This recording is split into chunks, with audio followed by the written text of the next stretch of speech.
It's just a really excellent overview of the life of Rashi.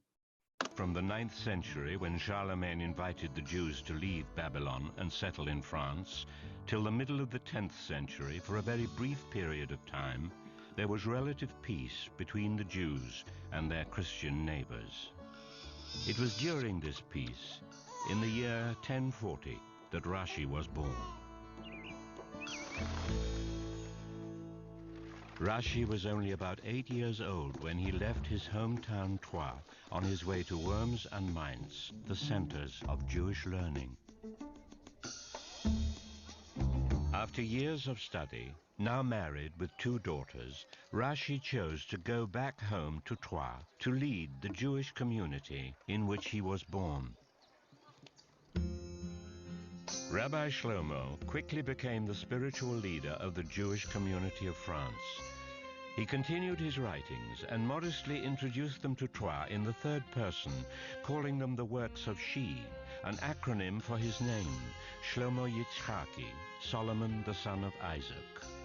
The Jews of Troyes, in a name change that would sweep the world and take a permanent place in Jewish history, added an R for Rabbeinu, our rabbi, to the front of the name to make it Rashi, our rabbi, Shlomo Yitzchaki.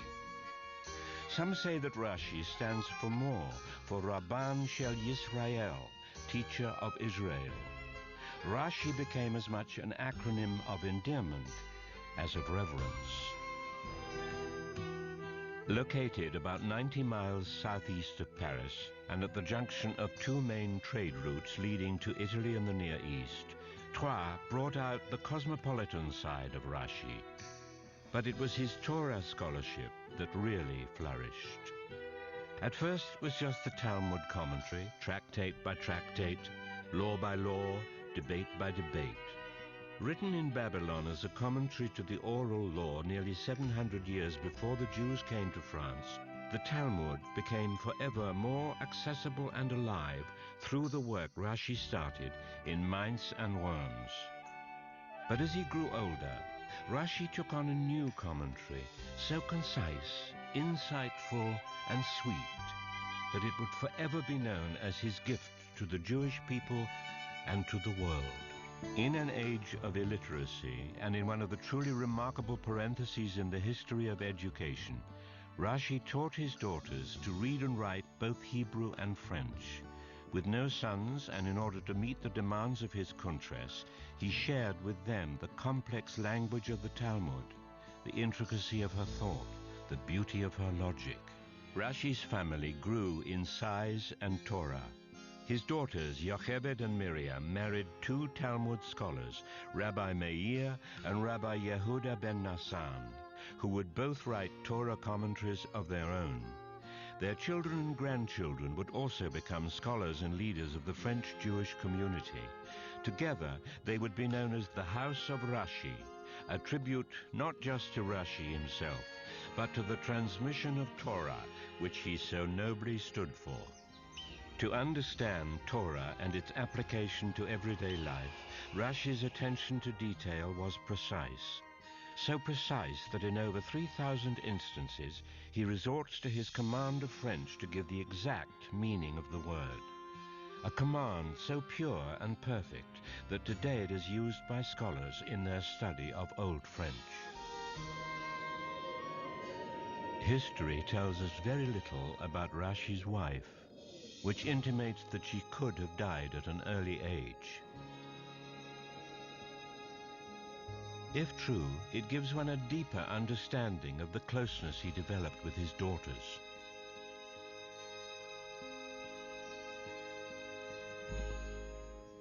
Besides vintner, scholar, and rabbi, Rashi was also Dayan, head judge of the Beis Din, the Troyes Jewish court. Here, Rashi's interpretation of Jewish law was put to a variety of practical issues concerning divorce, relationship with the Christian community, and business matters. Much of what we know about Rashi's life and attitudes comes from the record of his rulings in Jewish law. Rabbi Simcha of Vitry, Rashi's most diligent student, carefully documented his teacher's practice of Jewish law for the Jewish holidays in a volume called Machzor Vitry. Machzor Vitry survived the generations and is to this day one of our greatest halachic and historical resources. Rashi stressed the law above all else. Nevertheless, he also defended simple Jewish customs or minhagim, even if they had no real legal basis. Rashi felt that a custom passed down from our fathers must come from a holy source, and therefore must be maintained. Even if we are not prophets, he would say, we are still the sons of prophets. The First Crusade began its reign of terror in 1096 towards the end of Rashi's life. Jews in the Rhine communities, including mentors, colleagues, and friends of Rashi, were tortured, killed, and forcibly baptized. The Jews of Troyes were spared the bloody path, but they weren't spared the terror. Legend says that Duke Godfrey conquered Jerusalem and returned to Troyes with 3 horses. Eager to seek out Rashi, he passed through the arches of the city, and a huge boulder fell, killing one of his horses. History says, however, that Duke Godfrey did capture Jerusalem briefly, as Rashi predicted, but died in the Holy Land shortly after. The story about the boulder and the horses remains legend. In the last years of his life, Rashi had to confront disturbing questions in Jewish law that were a result of the Crusades. The French Jewish communities were outraged at fellow Jews who gave in to the Christian demands. Rashi saw things differently. For his remaining years, Rashi stayed mostly at home and dictated to his scholarly grandson, the son of Rabbi Meir, who would later write a widely accepted Talmudic commentary of his own, known as the Rashbam. Always the Talmudist, the teacher, the interpreter, Rashi was never one to philosophize. But sad and near death, he did turn his feelings directly to heaven in 7 poetic prayers that he composed. These prayers of petition, slichos, are still recited today. In the Middle Ages, before the days of record-keeping, it is rare that we know the actual date of a man's death. But in the case of Rashi, a beloved leader in his own time, the date lived on in history. The place of his burial, however, is not known. His works remain his monument.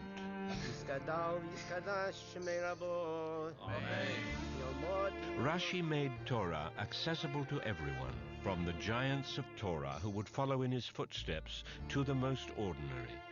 To this day, even a Jew with only the most basic Jewish education prides himself on his study of Chumash or Bible with Rashi. Rashi, Rabbi Shlomo Yitzchaki, Rabbi Shlomo, son of Yitzchak, was born nearly 1,000 years ago in the year 1040.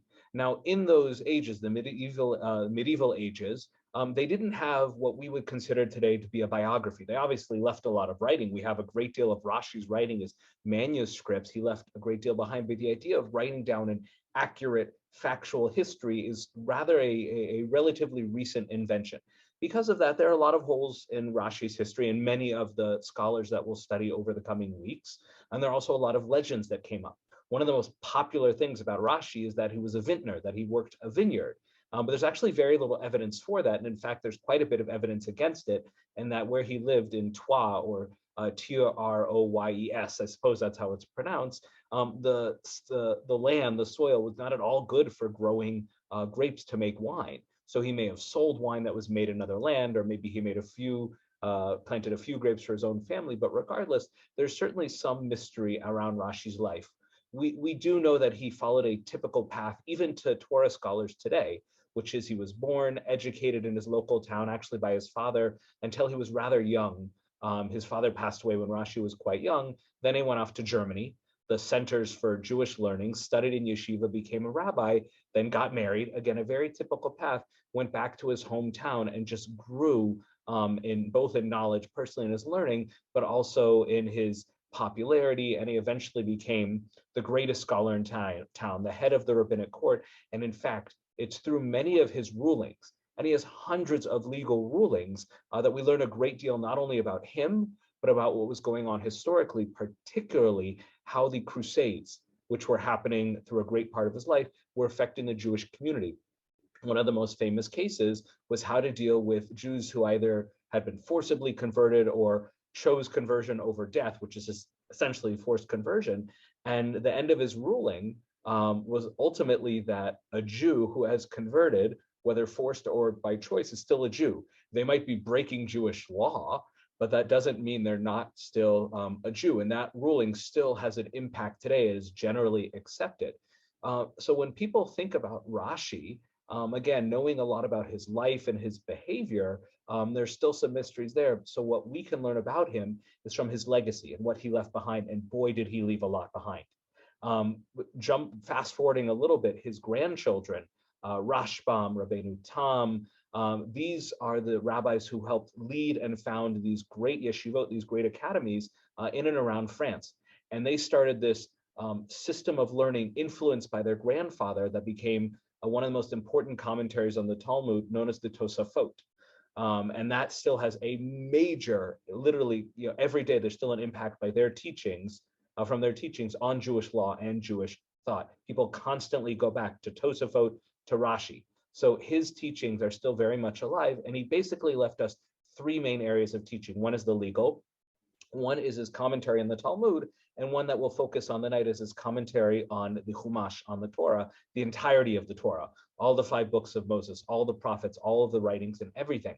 And one of the coolest things about it is before Rashi, no one had ever really done a line-by-line commentary of the entire Torah. No one had gone through systematically. They were mostly long-form essays or different drashas, divrei Torah, sermons that rabbis had given that would kind of bring different things together, but no one had done it systematically in the way that Rashi did. So if you think about it, you would say, well, Rashi, if he did it so systematically, must have had a clear plan and a philosophy for how to do it. And it's not entirely clear that he did.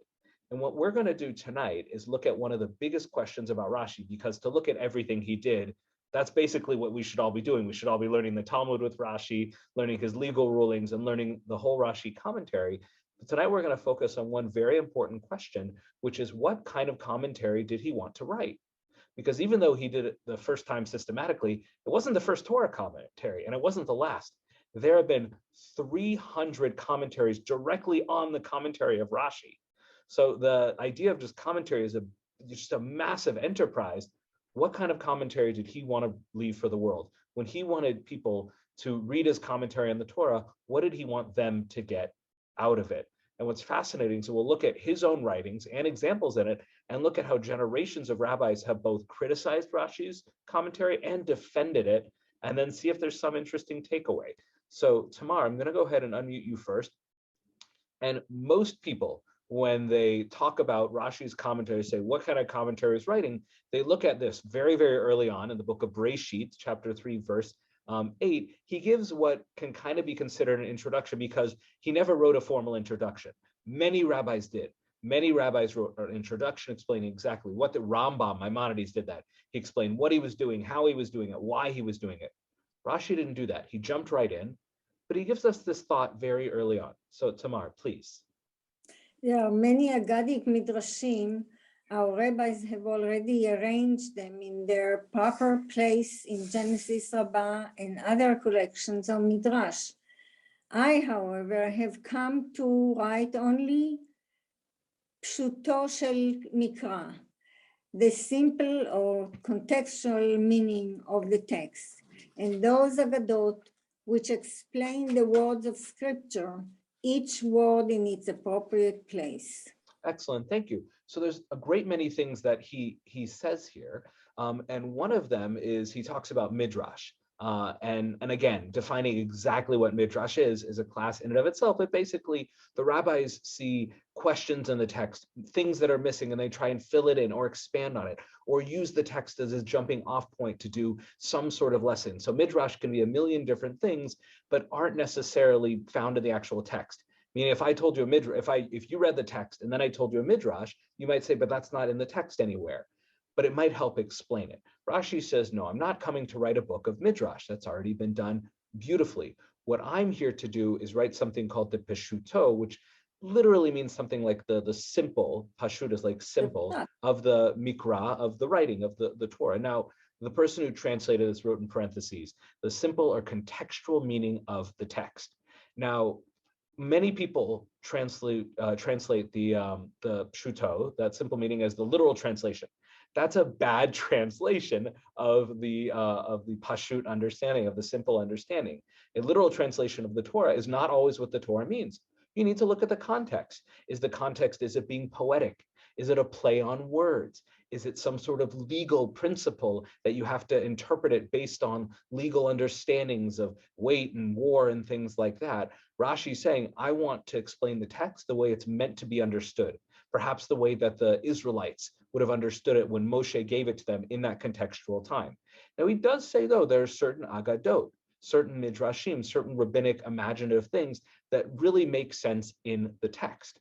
So the question is he trying to do a simple contextual, not literal, but nothing fancy reading, or is he trying to go wild with midrash and put all these things in the text that expand on it, but aren't based there at all?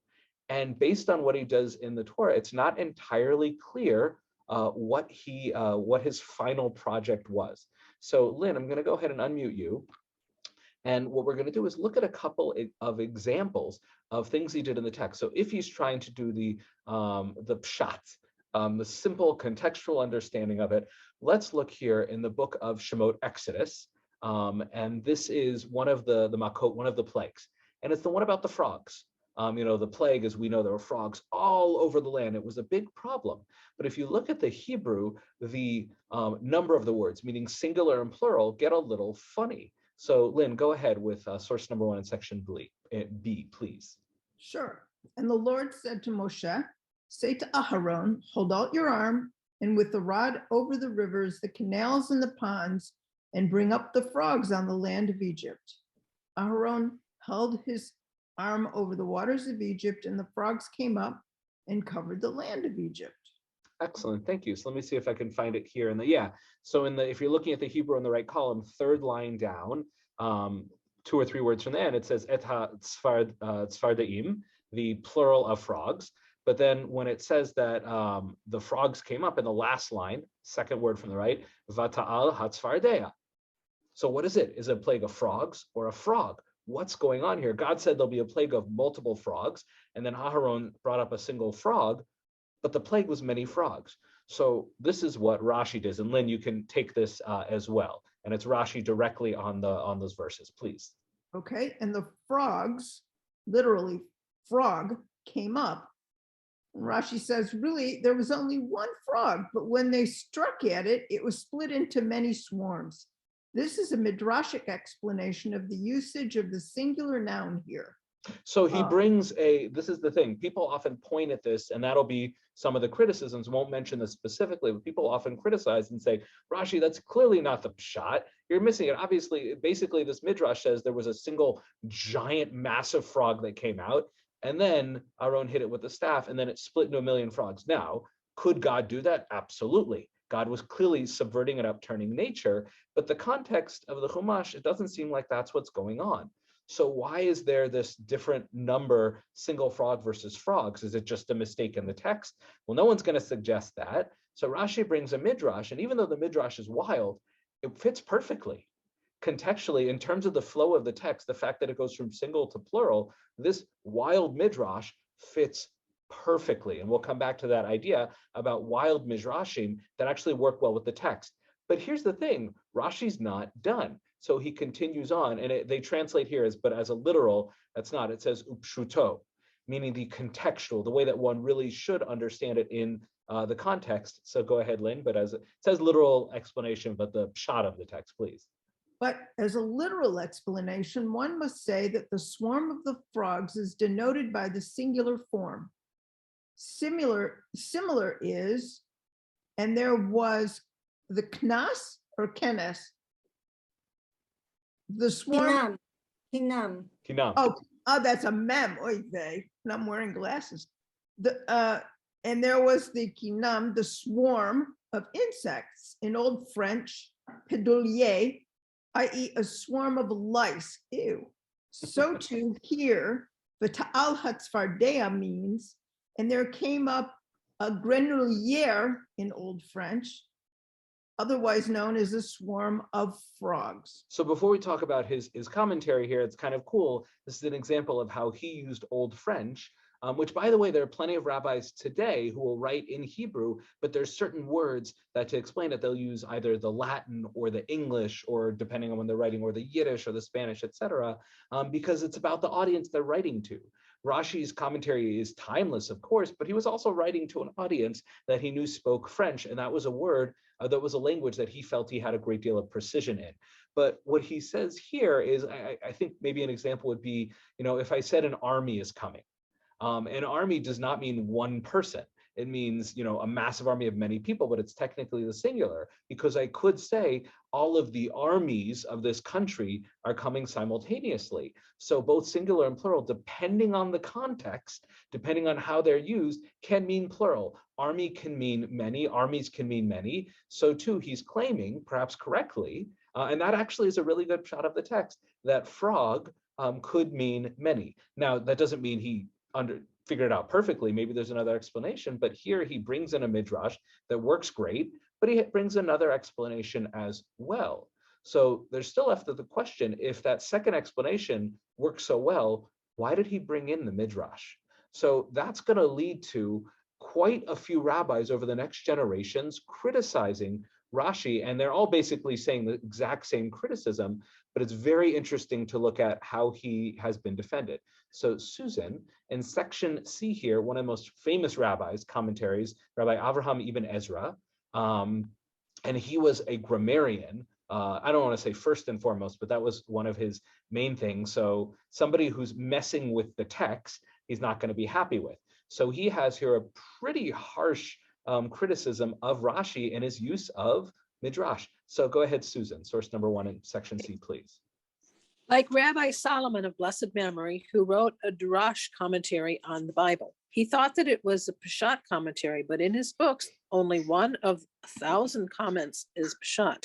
The scholars of our generation love books like this. So he just like really digs in. He just really goes for the throat. So this book, actually, it's interesting. It's from Ibn Ezra's introduction from a book Safa Berura, which is actually, I believe, a grammar book. So it's not from his commentary, but I don't remember the context of it, but he jumps right in. He's like, for example, Rashi, he's talking about midrashic commentaries. Like Rashi, he wrote a midrashic commentary.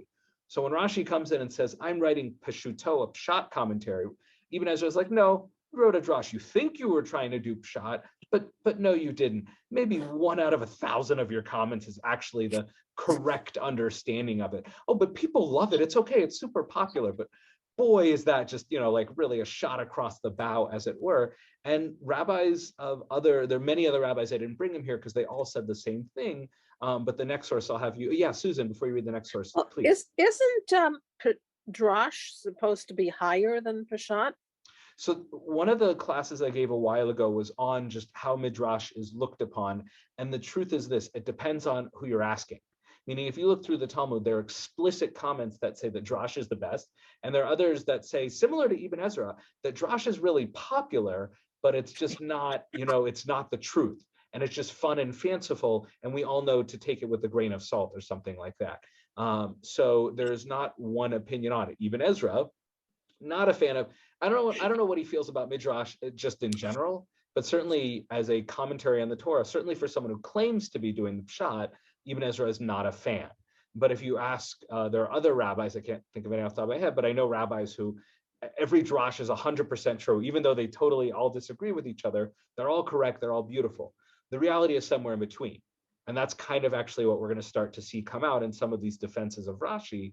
But Susan, if you want to take source number 2, just another rabbi from the 13th century. And by the way, as you'll notice over our next classes, even though there was a great deal of terror against the Jews during the Middle Ages with the Crusades, it was also somewhat of a golden age for Torah scholarship, both in the Ashkenazi lands and the Sephardic lands in the Middle East, 9th, 10th, 11th, 12th, 13th century, some of the greatest rabbis to this day were writing at those times. So just a short comment, please, Susan, by Rabbi Yosef Ibn Kaspi. You can understand something best once you have been exposed to its precise opposite. So what he's saying in his commentary is Rashi, of course, is not pshat at all. But if you want to know what pshat is not, read Rashi, and then that's how you'll know what pshat is not, because he wrote the opposite of pshat. It's his kind of backhanded, real big insult of Rashi's failure to actually write a pshat commentary.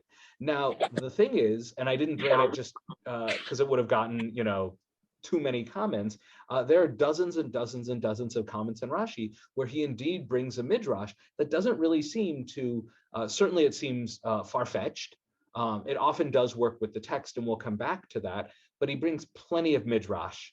He also brings a lot of pshat as well. I think Ibn Ezra is certainly exaggerating when he says 1 in 1,000 is actually the correct simple understanding of it, but Rashi relies on a great deal of midrash. So what did he mean when he was bringing the pshat commentary? So now we're going to get to his defenders, and not only will they defend Rashi, but they're actually going to give us an incredible insight to what Rashi may have been doing. And not only will it help us understand Rashi more, because these are scholars who studied Rashi extensively, but it'll also give us an interesting insight into how we should approach the text of the Torah when we don't understand it. So Gloria and Leonard, I'll go ahead and unmute you. Some of these are short comments, so I'll give each of you a couple.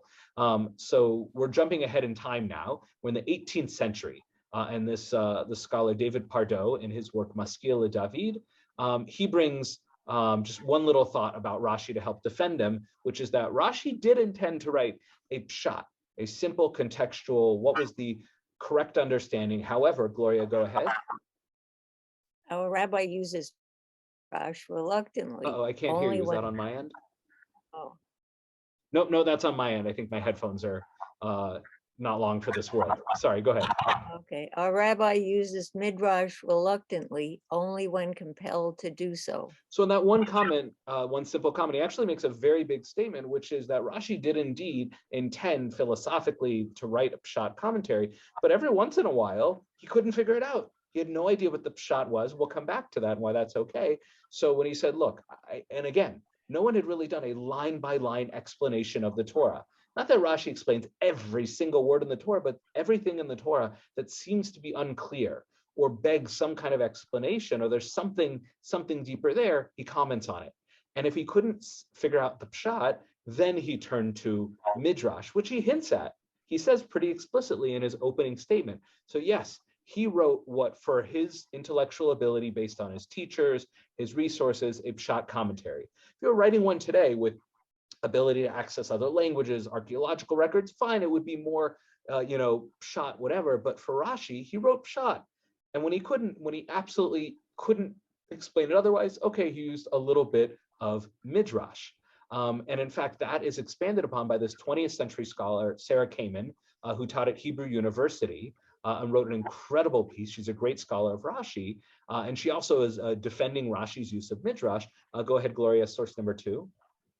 Explaining the verse according to an immediate literal meaning appropriate with context and the syntactical structure.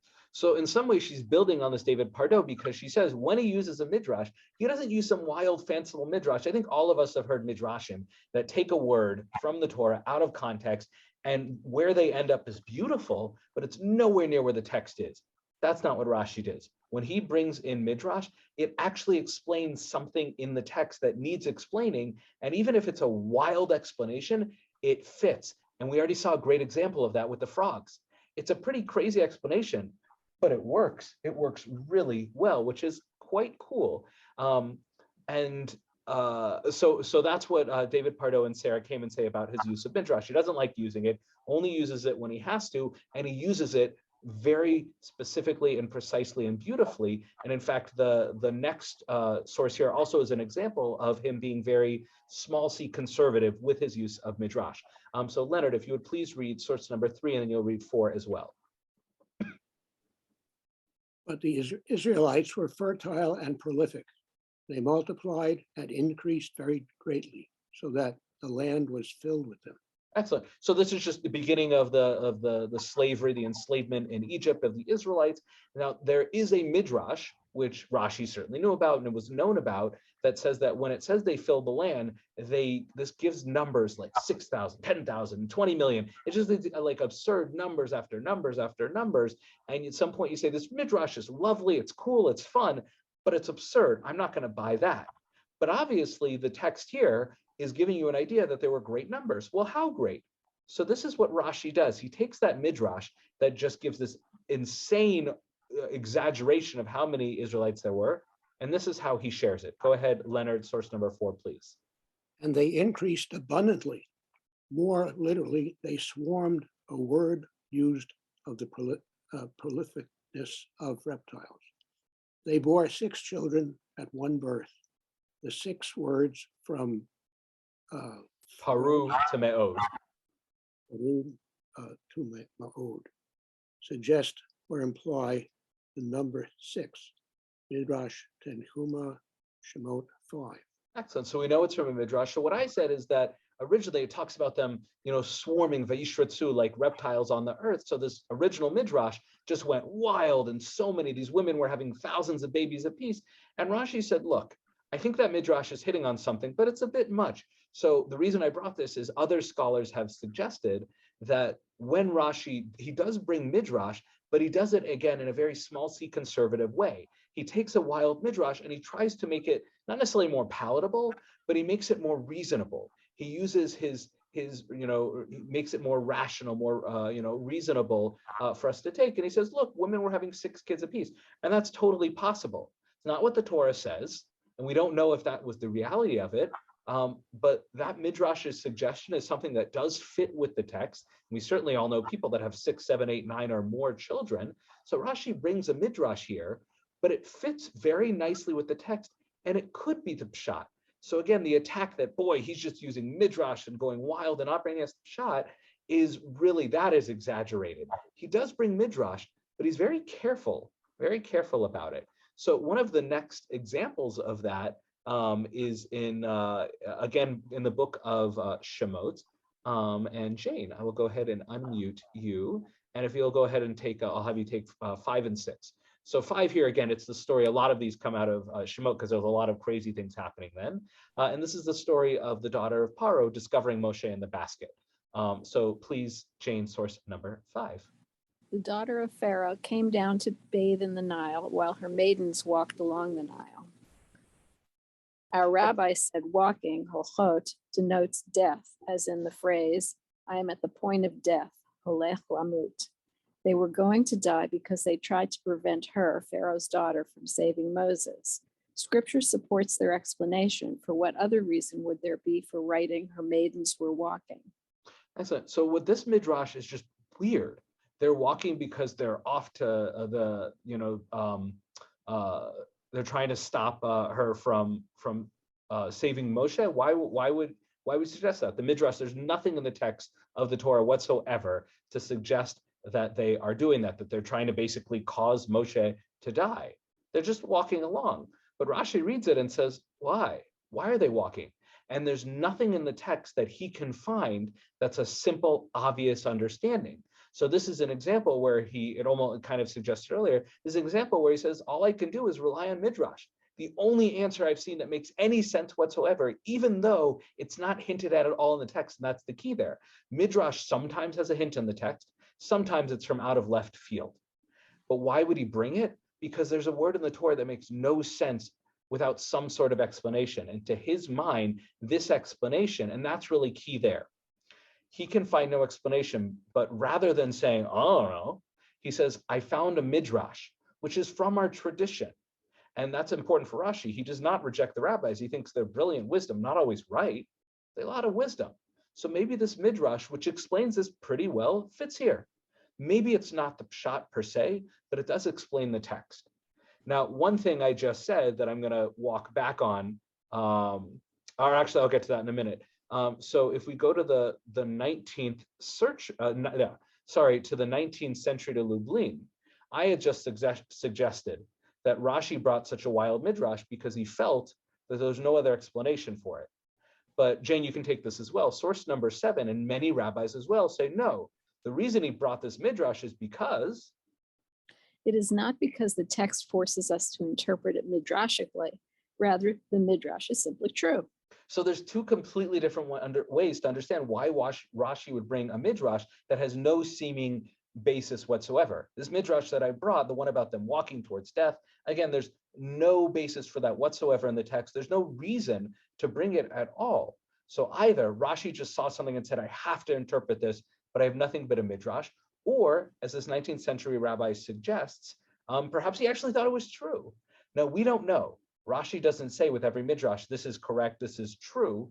He just brings us the comments that help make the text make sense. And what that actually leads to is this really interesting comment from a contemporary article from Professor Marty Lokshin.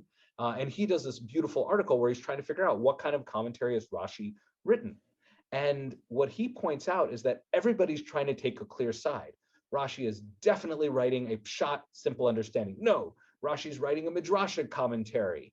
And what he points out is that Rashi's comment that we started with, where he says, I'm writing Pshuto Shel Mikra, someone even suggested, because Rashi never wrote a formal introduction, he never meant for that to be true of his entire commentary. He was just saying it about the comments that he was writing there and then. It's actually a little bit of a stretch, because his language seems to imply that it's going to be true of his entire commentary. But regardless, everybody wants to take one side.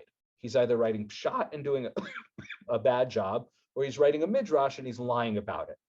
Or, as Professor Marty Lokshin suggests, and Jane, you could just take this as well, perhaps something else is going on here, please. Rashi does not limit his midrashic comments to verses where pshat level explanations fall short. Rashi was primarily an educator.